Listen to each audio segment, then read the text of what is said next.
Okay, so we're back again and we're going to continue our demonstration of the KELLENBERGER 600U.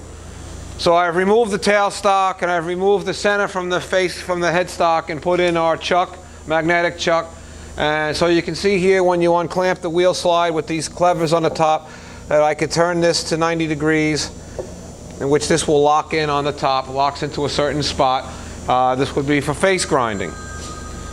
And then we can go around one more time, 180 degrees around, and it locks in there for your internal grinding.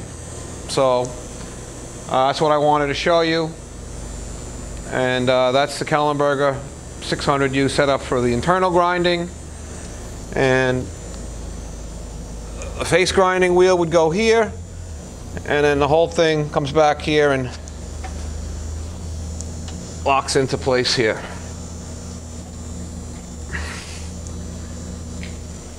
So that's the KELLENBERGER 600U. Thank you very much.